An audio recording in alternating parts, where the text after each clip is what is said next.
WRAL News Headquarters in Raleigh, your #1 source for local news. WRAL News, coverage you can count on. We have breaking news in the search for a Durham teenager at the center of an Amber Alert. WRAL's Monica Casey will be live with new information from the girl's parents. And we do have some little cells that are beginning to pop up as we get into the afternoon. I'll go over the timeline for storms for the rest of the day. Plus, crowds across the country will gather to celebrate Pride this weekend. We're live at the LGBTQ Center in Raleigh with a national warning.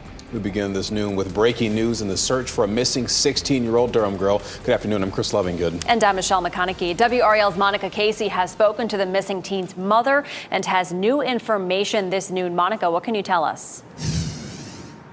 Well, I was speaking with Anaya Hooper's mother over Zoom around 11 o'clock this morning. Other family members were also in that house speaking to her while this was going on. And while we were talking, the mother told me that Anaya had arrived at the house. Now, before all of this, that teenager was last seen at this bus stop on Angier Avenue. That mother, Tawanda McMillan, said Anaya had left her house around 11 last night. She was texting family members from 2 to 5 a.m.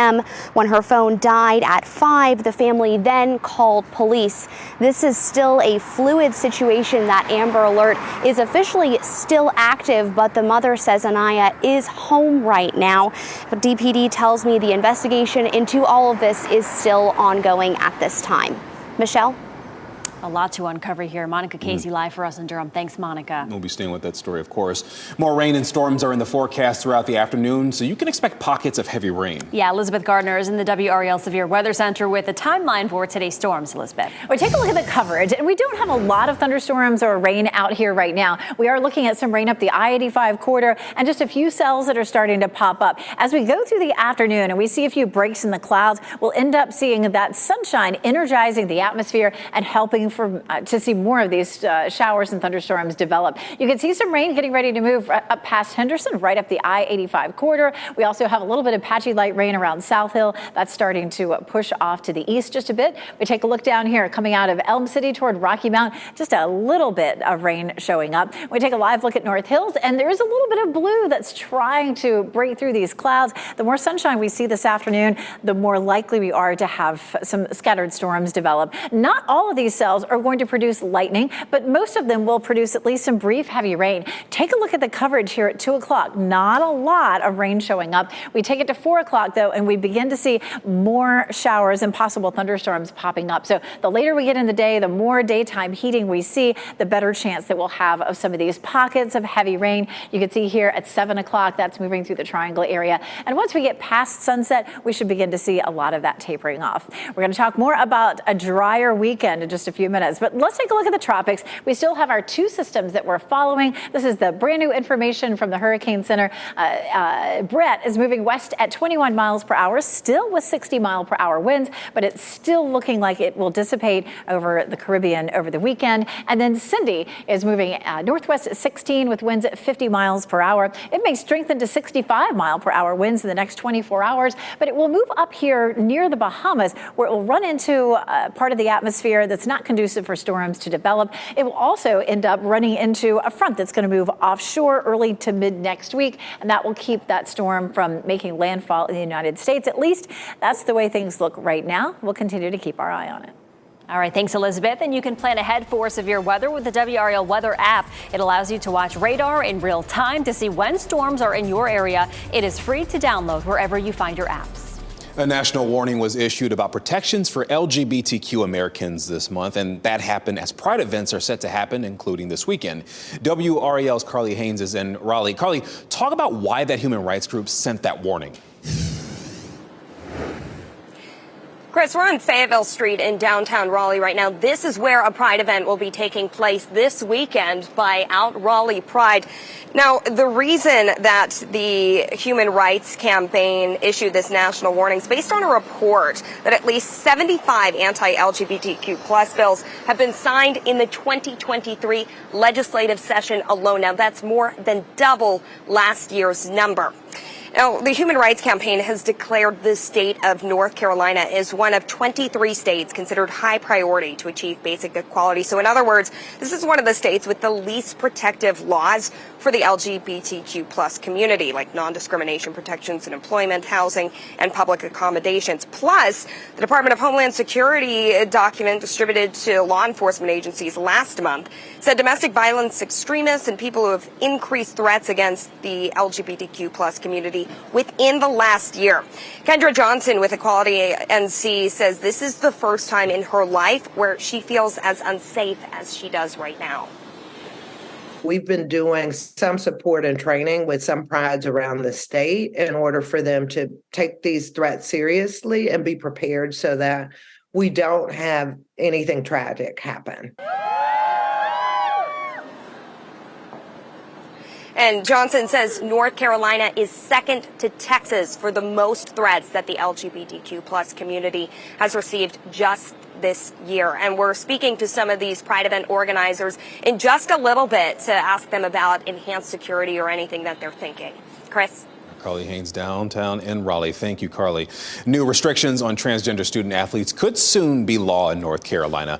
A bill to ban those students from playing on girls' and women's sports teams is now on Governor Cooper's desk. Now, he's expected to veto it, but the Republican-controlled General Assembly has enough votes to override him.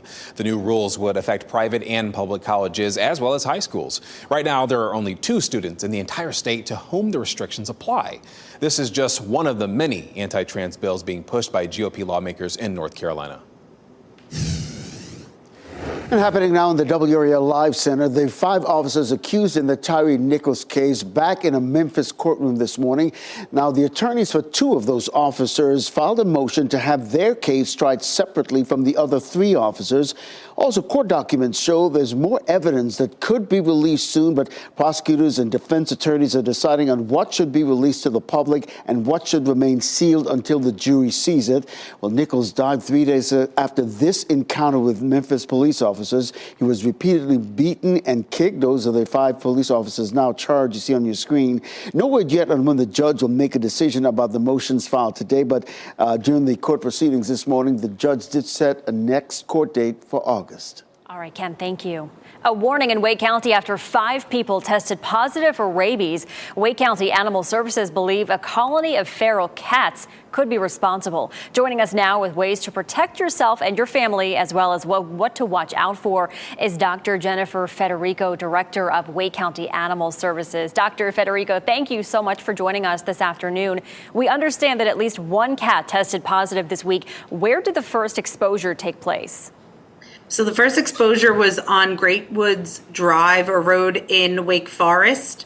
And the colony that people have identified this cat has come from is across the street on the opposite side of Old Creedmoor Road.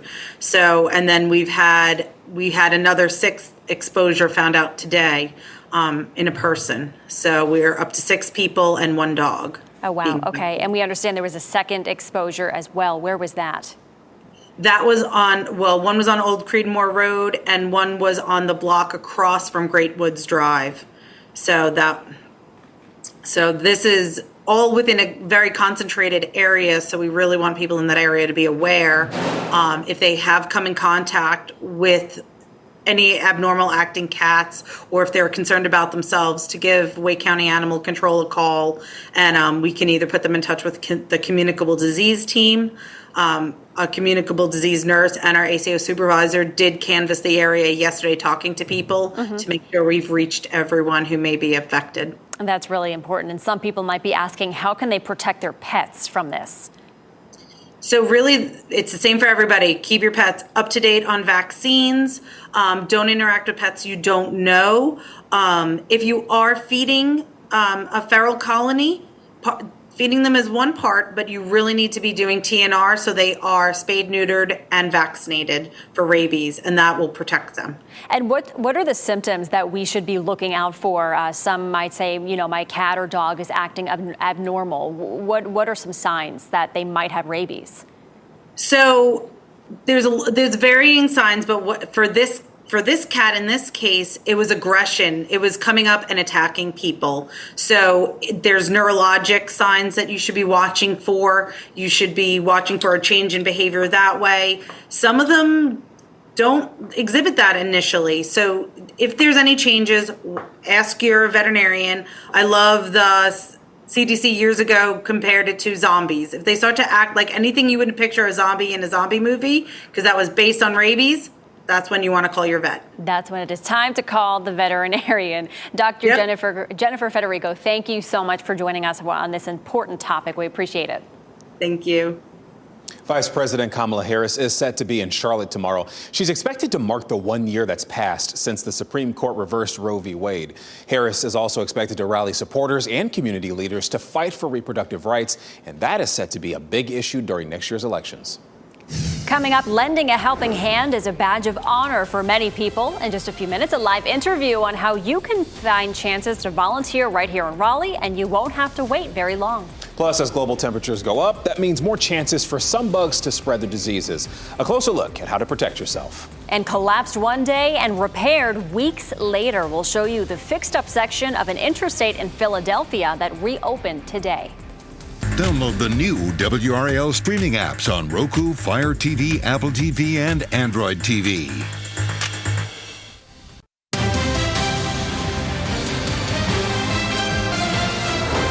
The City of Raleigh Housing and Neighborhoods Department has an idea. Get a bunch of volunteer organizations together this weekend and then connect them with people who want to volunteer.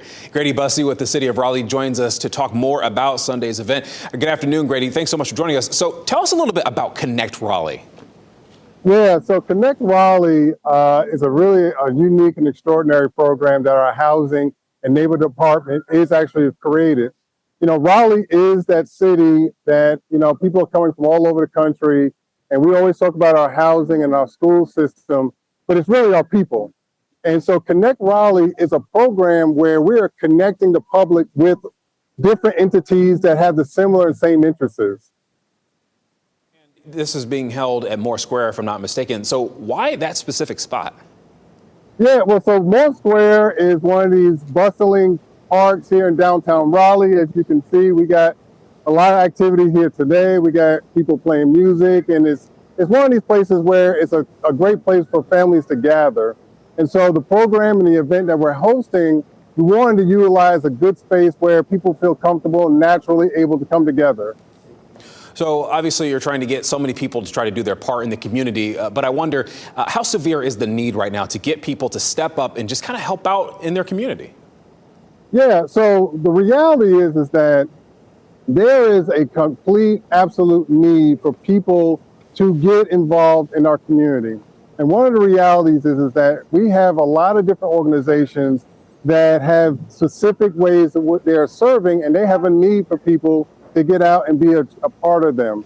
And the reality is that with our program at Connect Raleigh, our desire was to make sure that we formulated an opportunity where people can basically find their tribe. You know, we have organizations that we're dealing with nature, elderly, children, and we wanted to make sure that we created a program where in which we have organizations that are going to be at Moore Square from 2 to 5 on Sunday. And we're encouraging people to come out to the community, come out to Moore Square and meet these organizations that are looking for volunteers. And as I'm looking at your website, I see it says you have volunteers providing more than 118,000 hours of service to over 50 nonprofit and public agencies and save the community $2.6 million a year. So there is clearly an opportunity for people. Really quick, where can people find more information on this? Yeah, so to get on our website at raleighNC.gov and search Connect Raleigh. There you'll find all the information that we have about our event on Sunday, 2 to 5. We have some real good organizations that are coming out, and our housing and neighborhood department is very serious about connecting community together. So we look forward to seeing you out. Grady Bussey, Community Relations Analyst with the City of Raleigh. Thank you so much for joining us. All right, see you guys.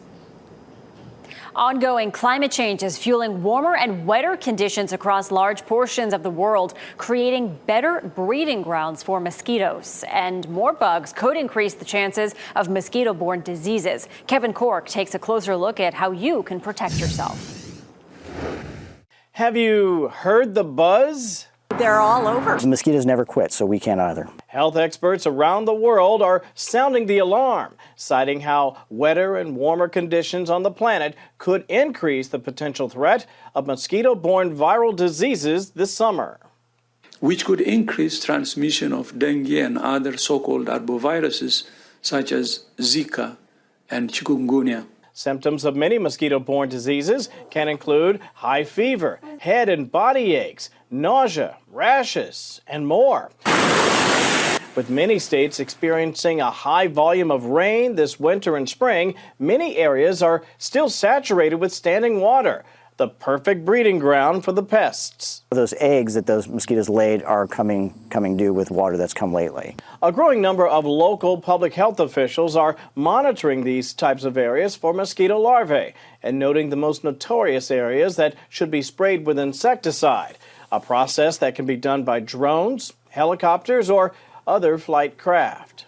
We have electronic systems in the machine that tell me exactly, georeferencing with GPS coordinates, where to go and spray. But besides spraying the bugs, you should also be spraying yourself. Right, anyway, I feel like I have the sweet blood out there, so they always go for me.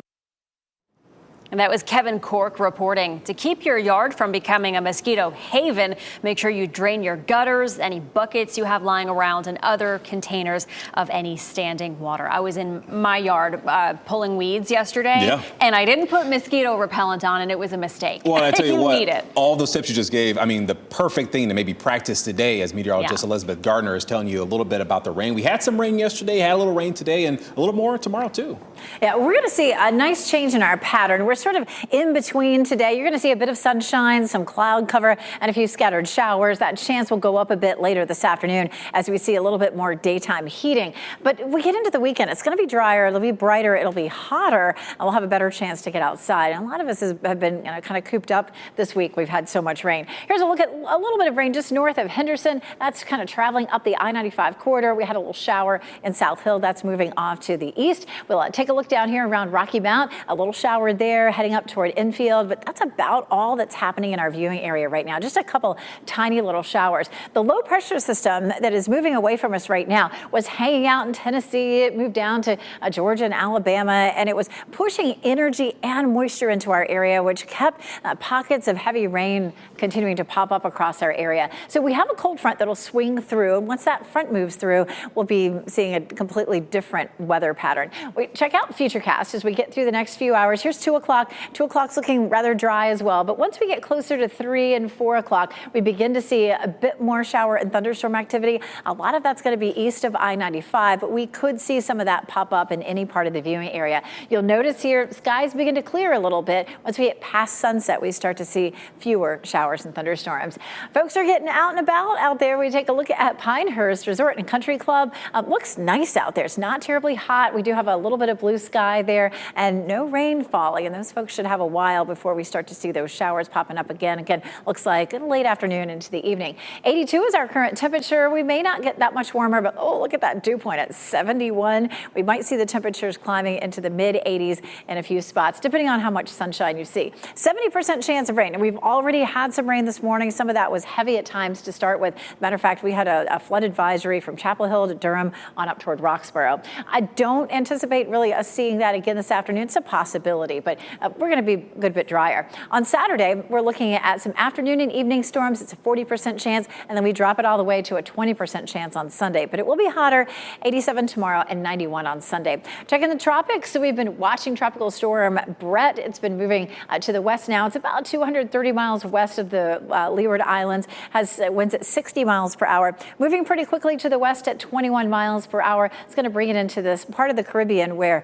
it's not likely to be able to develop any further, and it is likely to just fizzle out. When we take a look at Tropical Storm Cindy, it is moving northwest at 16. It has winds at 50 miles per hour. We'll probably be watching the storm a little bit longer. Brett's likely to fizzle out over the weekend, and it's likely that Cindy will be downgraded to a tropical depression by the time we get to Tuesday or Wednesday next week. It will move into a part of the Atlantic where we have some strong winds that'll start to tear the storm apart. So it does not look like at this point it would be a threat to the United States, but we'll be watching it. 87 tomorrow, 91 on Sunday. To me, Sunday looks like a really good pool or lake day. Minimal chances for storms. But we'll be watching Monday and Tuesday very carefully. We'll have another front that comes through that could bring us some severe storms. We'll touch on that in just a bit. A pool party on Sunday, apparently. At Elizabeth's. If I had one. Thanks, Elizabeth. Okay, so here's a look at some of the stories that we're working on for WRAL News tonight. Nearly 1 year has passed since the entire police force resigned in Kinley Township. Now things have changed. Today at 4, we'll ask the new chief what will be different this time as the town moves forward. And the impact of the so-called forever chemicals has spread to our four-legged friends. Tonight at 6, meet a woman who says PFAS caused her dogs to develop cancer. And coming up at noon, flavored e-cigarettes are selling well among teens despite efforts by the government. The flavors that are seeing a spike in sales after the break.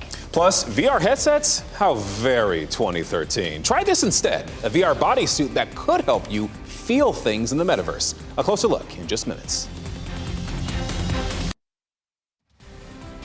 Getting you a live look outside right now over in Clinton. Obviously, there's some clouds in the sky. They're a little lighter outside than normal. May even see a little sunshine today, according to Elizabeth Gardner. You're watching WRAL News, available on YouTube TV and the WRAL app on your TV or your streaming device. If you know a middle schooler who loves math and loves science, we would love to meet them. North Carolina STEM Explorers is a children's program airing on WRAL this fall, and it's once again looking for kid hosts. Auditions take place here on the WRAL Studios campus. That is between 9 a.m. to 11 a.m. tomorrow. For more on the audition process or how to submit a video online, visit camproductionsnc.com. The Furby is back, and a massive recall of frozen fruit is underway. Those are among today's business headlines with Maribel Aber.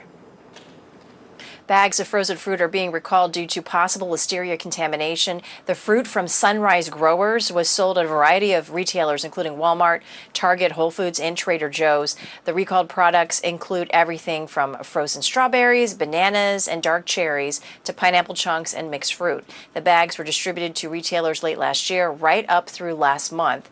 You can find specifics on the recalled fruit on the FDA's website at fda.gov.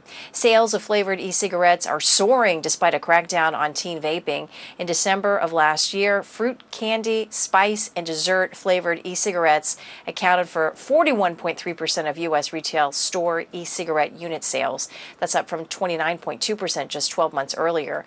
This is according to data analyzed by the CDC. The spike in sales is tied to new and smaller players providing disposable e-cigarettes, and those haven't been affected by new restrictions. United will start sending meal and hotel vouchers right to your phone if your flight is disrupted.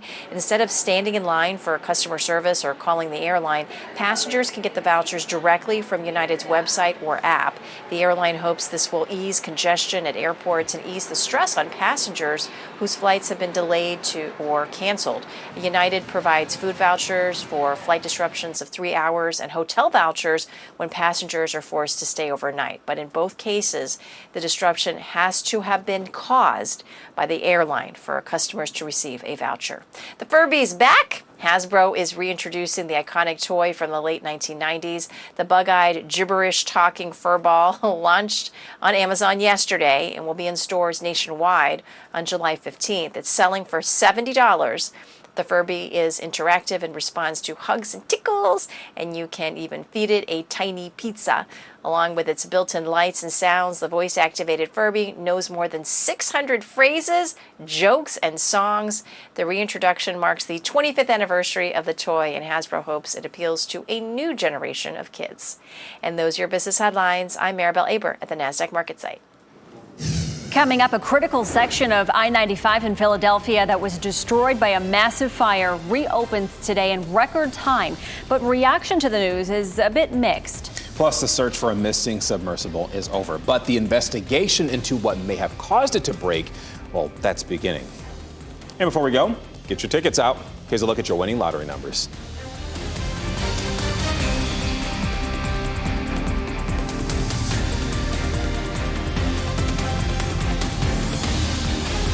Shot in 4K ultra high definition. Your number one source for local news. WRAL News. Coverage you can count on. We want to get back out to that breaking news that we reported at the top of the hour. Durham police canceled an Amber Alert for a missing 16-year-old just before this newscast. WRAL's Monica Casey spoke with Anaya Hooper's mother, who says that she was located and she's safe. Monica, you are live there in Durham with an update for us right now. What do you know? That's right. I was speaking with Anaya Hooper's mother around 11 o'clock this morning. There were a lot of other family members there updating her as we were talking. And while we were talking just before 11 o'clock, she told me Anaya got home and was safe. That was an emotional interview that went from tears of sadness and fear to tears of joy when she got there. Her mother had not seen her since 11 o'clock last night when she left home. Anaya was texting her family between 2 and 5 in the morning, but her phone died at 5 o'clock, and that's when they got police involved in the search for her. Now, again, at this point, the Amber Alert has been canceled, and that 16-year-old is safe back at home with her family. Michelle? Good news. Monica Casey live in Durham for us. Thanks, Monica. Today, drivers will be able to start using that stretch of I-95 in Philly that collapsed this month. At first, authorities said it would take months to repair, but it took less than 2 weeks. Emily Akeda explains why. Less than 2 weeks after a tanker truck crashed and burst into flames, collapsing this critical section of I-95 in Philadelphia, a complete transformation. This morning, crews are putting the final touches on a temporary roadway, which is expected to reopen today, well ahead of the anticipated months-long timeline. And we have completed each phase of this project safely and way ahead of schedule. Beneath the 3 lanes each way is a bed of recycled glass aggregate. 8 million bottles have been turned into this aggregate that we're using in our project. The environmentally friendly material has been used in projects in 20 states, according to Pennsylvania's Secretary of Transportation. Is there a weight limit for this kind of glass aggregate? Is this safe? Totally safe. There's no limit with respect to vehicles that will cross that, just as they would any other bridge that we have anywhere in Pennsylvania. NASCAR also lending a hand, sending one of its jet dryer cars to help complete the paving process. After traffic returns to the newly paved lanes, crews will begin constructing a portion of the permanent bridge around it, then divert traffic to those lanes, and finally remove the filler to build the main portion of the overpass. The severed roadway that 160,000 vehicles rely on daily, snarling traffic in the area and creating fears of potential supply chain disruptions. And while some drivers are hesitant to use the new overpass given the speed of the rebuild, I won't get on there at first, I don't think. I don't know. I don't trust it yet. Many businesses and commuters are welcoming any relief on the road. I'm glad, like seriously glad that they actually about to get done fixing it. That was Emily Akeda with that story. Tomorrow marks 2 years since 98 people died in that partial condo collapse in Surfside, Florida. A remembrance ceremony will be held on the lawn across the street from where it all happened. The cause of the collapse, that's still being investigated. Reports of poor construction and corrosion are being looked at as contributing factors. Our county-by-county coverage takes us to Harnett, Johnston, and Orange County this afternoon. Officials in Harnett County are taking steps to address a growing mental health crisis. Hope in Harnett began a couple hours ago at the Harnett County Library. It includes a panel discussion about the reality of veteran suicide and mental health. If you or someone you know is experiencing mental health challenges or having suicidal thoughts, contact the Suicide and Crisis Lifeline anytime. That number 988. And Chapel Hill takes steps to address what's known as the missing middle. The town voted to allow property owners to build duplexes and small homes throughout the community. The goal is to provide more affordable housing. The duplexes must adhere to a certain square footage. And families in need of over-the-counter medicines can pick up items today in Johnston County while supplies last. NC Med Assist will host a mobile-free pharmacy event until 2 o'clock at Temple City Church in Selma. The Rain or Shine event is open to anyone 18 and over. No registration or identification is required, and there are no income restrictions. UNC Health will be offering tetanus vaccinations and boosters. And this story just into the WRAL Live Center. Fayetteville police making an arrest in the death of a 1-year-old. 28-year-old Tiana Johnson is charged with second-degree murder and felony child abuse. The incident happened earlier this year in January on Blue Street. Now, police have not said what the relationship was between Johnson and the 1-year-old who died. Johnson is currently being held in the Cumberland County Detention Center awaiting her first court appearance. All right, thank you, Ken. Abortion will be a big topic of discussion today among 2024 election candidates. Some of the top runners will gather at rival events, and that includes Republican candidates Ron DeSantis, former Vice President Mike Pence, and Senator Tim Scott of South Carolina. They'll speak at the Faith and Freedom Conference in Washington, D.C. Former President Trump is set to give the keynote speech tomorrow night. They're also expected to celebrate 1 year since the U.S. Supreme Court overturned Roe v. Wade. Meanwhile, President Biden will host a rally supporting reproductive rights, and that's also happening in D.C. There, he will be endorsed by 3 top-level groups, including Planned Parenthood, the Action Fund, and experts think that abortion could play a big role in next year's election. Investigators are trying to understand what caused a submersible to implode near the wreck of the Titanic. 5 people died when the Titan vessel fell apart in the Atlantic Ocean. A remote-operated vehicle discovered the wreckage yesterday after a 4-day search. It lost contact just 2 hours into its trip, and the U.S. Navy revealed last night officers heard the sound of an implosion right around that time. Virtual reality headsets are out and bodysuits are in. A new piece of tech could let you feel objects in the metaverse. We'll explain. And YouTube is jumping on the AI bandwagon, how the platform plans to use it in their videos.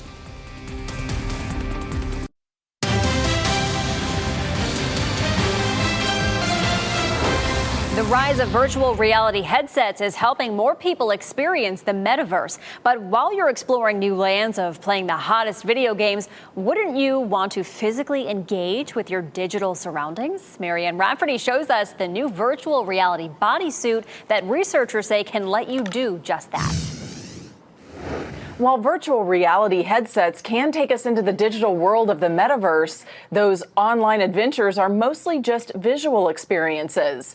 But a new virtual reality bodysuit from engineers at the Swiss Federal Institute of Technology could allow people exploring the metaverse to physically interact with their digital surroundings. You can let a bird land on your hand and feel it.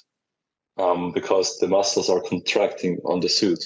Dubbed the Meta Suit, the device features robotic muscles that react to objects similar to human muscles, responding to signals sent to it while people are gaming in the metaverse. You have pouches that are filled with a special fluid, and you spray electrodes on them, and you apply a voltage on these electrodes so that these muscles zip together. And this leads to a contraction of the muscle. Researchers also designed the suit to be flexible so it could feel more natural on the body, instead of being stiff like exoskeleton devices made of metal and motors. You're in an entirely other environment. You could be on Mars, and you feel something, and it feels real. Wow, that was Marianne Rafferty reporting. The team says film directors could use the suit to track people's movements for animation. It could even stimulate the muscles for people with Parkinson's disease and help them walk. Well, could be a game changer for a lot of different people. YouTube plans to use AI to improve how it dubs videos. The video sharing platform is teaming up with a dubbing service called Aloud to transcribe and translate videos. Hundreds of creators are already using this new tool. It allows them to read the transcribed versions of their videos and then produce translations. Aloud can translate into English, Spanish, and Portuguese, with more languages expected in the future. Some of the most celebrated musicians in American history are black, but when we take a look at representation in classical music, there's a way to go. In just a bit, hear how a Detroit arts organization is working to change that. Plus, Star Wars fans now have a chance to own a gown once worn by Carrie Fisher. Chris is excited. How much, Chris, the iconic costume is expected to cost?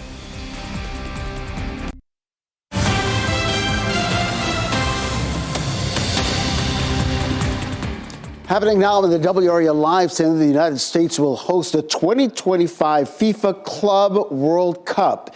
Now, the tournament will feature 32 teams, including Real Madrid, Manchester City, Chelsea, and possibly the Seattle Sound. Many of these teams are recent Champions League winners like the Sound. So this expanded club tournament in 2025 will give FIFA a chance to test venues around the world, try out some broadcasting models, possibly get some new sponsorships. You can look at this as a warm-up to the FIFA Men's World Cup tournament set for 2026. Of course, the host cities are the United States, Mexico, and Canada. That's a big get. All right, thank you, Ken. Transforming lives through the power of diversity in the arts. That's the mission of an organization in Detroit. Zincle Esamoah shows us the creation of a pipeline of Black and Latinx classical musicians. It started over 25 years ago. For me, I was often the only child of color growing up playing the violin. As a Black classical musician, Aaron Dworkin wanted to change the genre's landscape. Classical music is both for us and by us. Together with his wife, Afa Dworkin, they created Sphinx Music, an organization focused on creating a pipeline of Black and Latinx talent. And the narrative of classical music would have you believe that it's pretty monochromatic and it belongs to the Western European world. Today, just over 79% of classical musicians in the United States are white. Only 4.8% identify as Latinx and 2.4% identify as Black. Though the number of musicians identifying as a person of color has increased from 15% to nearly 21% in just the last 7 years. And in order for classical music to have a sense of relevance for communities, it needs to be representative by all of the voices within the community. I actually was proud of what I was able to bring with my heritage to classical music. Joseph Conyers was in the very first Sphinx cohort back in 1998. Now he's the principal bassist for one of the country's leading classical groups, the Philadelphia Orchestra, and he teaches at Juilliard. I'm seeing the next generation coming up behind me. Look how far things have come since when I was growing up. This June, students at the Cesar Chavez Academy, a majority Latinx school in Detroit, are preparing for their year-end recital.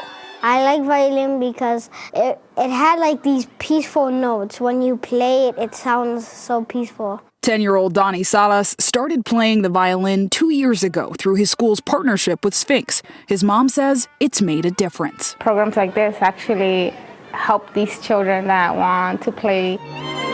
After 25 years, Sphinx has nearly 1,100 alumni and over $10 million invested in Black and brown musicians. Sphinx's goal is transforming lives through the power of diversity in the arts. The classical music shift coming one note at a time. Zincle Esamoah, NBC News. Nerd out on the story just a little bit. So in 2014, the League of American Orchestras did a survey, right? A study, and they found that at the time, only 1.4% of orchestras had musicians that were Black. Right. Wow. So, sorry, let me say that right. Yeah, 1.4% of orchestra musicians were Black. And there was this misconception when I was growing up that, like, for some reason, people thought that I interact with that Black folk didn't like classical music. I played the cello all the way through high school. I loved it. It's amazing. And that story right there is just so encouraging to see. Yeah, it is. Them trying to push more diversity and trying to get more people who are talented to be playing classical You music. saw the talent. Oh, I mean, absolutely. It is unbelievable. It's great. Love it. All right, we got to get over to weather. Meteorologist Elizabeth Gardner standing by showing us where some rain's falling. For the most part, we're looking okay this afternoon. Yeah, we're seeing a bit of a break in the action right now, which is nice. I mean, there are a couple of tiny showers out there currently, but there's really not much to see on the radar right now. It looks like as we get to mid to late afternoon, we start to see it ramping up. I think we're going to see a few breaks in the clouds on and off, and that's going to allow more energy in the atmosphere that could fire up a few more showers. A little tiny shower here, moving north of Henderson up toward South Hill, Virginia, a little bitty tiny thing. And then we head back to the south. There was a little bit of patchy rain that was showing up down here in Cumberland County, but that looks like it's really starting to fizzle. So right now, things are looking pretty good. But over the last 24 hours, we had a lot of rain. We had a ton of it yesterday. We had some this morning as well. And you can see as we take a look at the streaks where some of that heaviest rain was, and a lot of it was in our northern counties. Yesterday, and even this morning, we had a flood advisory for, say, the Durham area, up the I-85 corridor north, and you can see those streaks. We'll zoom in on that and take a look at what some of those numbers were.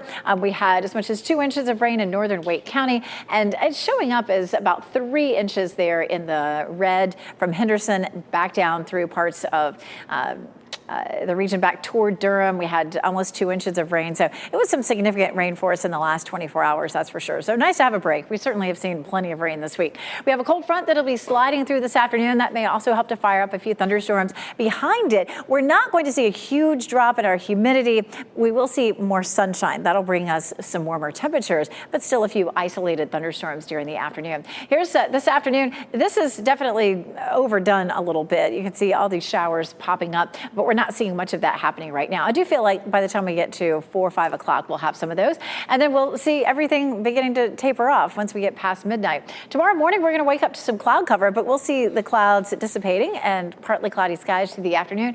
And I mean, just a handful of showers pop up between, say, 5 and 7 o'clock. So not much rain for us tomorrow, and even smaller chance for Sunday. So changing the pattern back up to what it should be. Our rainfall total for today, including what we've seen this morning, likely to be an additional, say, 1/4 to 1/2 an inch maybe this evening in some places. Today we had a 70% chance of rain. Tomorrow it's a 40% chance, and Sunday down to a 20% chance. So definitely looking drier for us. Looking ahead, even though it's going to be a very normal type weekend for us with some sunshine and afternoon storms, we have a better chance of a strong front that comes in on Monday. Tomorrow we'll see what the Storm Prediction Center gives us in terms of a risk. It will be a level 1 or level 2 for us on Monday because they've already put out the notice that severe storms are possible for Monday. So we're watching that closely. Headed to the beach this weekend, isolated afternoon and evening storms. Highs will be in the low to mid 80s. In the mountains, same thing.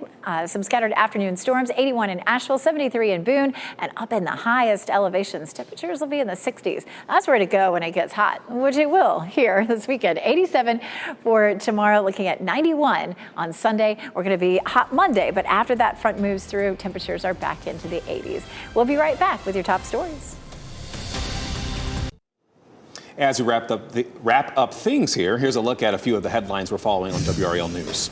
Durham police have canceled an Amber Alert for a 16-year-old girl. That alert was originally issued for Anaya Hooper this morning, and while speaking with WRAL, her mother said she returned home.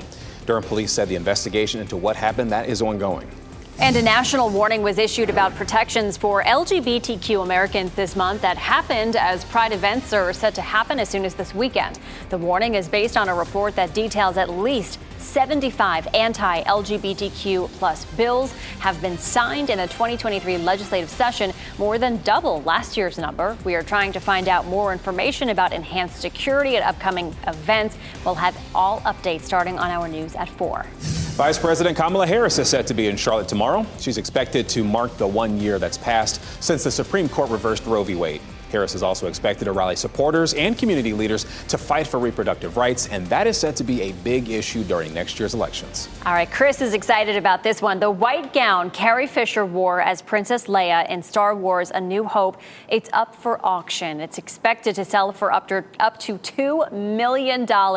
Fisher wore the gown during the film's final scene as she bestowed Luke Skywalker and Han Solo their Medals of Honor. It is reportedly the only Princess Leia costume known to still exist from the original film. The costume designer won an Oscar in 1978 for his work on the film, and I can see why. That is beautiful. Yeah. It's all in my head. Our pet of the day is a curious little lady from the SPCA of Wake County. Palmer is a 3-year-old spayed female. She loves bird watching. She needs a home to teach her how windows work because she furiously is pawing at birds through them. Palmer has diabetes and is doing well with insulin injections. If you're interested in adopting her, please visit spcawake.org/adopt. That is a very, very cute kitty. All right, NBC News Daily is next on WRAL. We'll have your next local news update in 30 minutes. You can get breaking news updates anytime with our WRAL News app. We hope you have a great day today.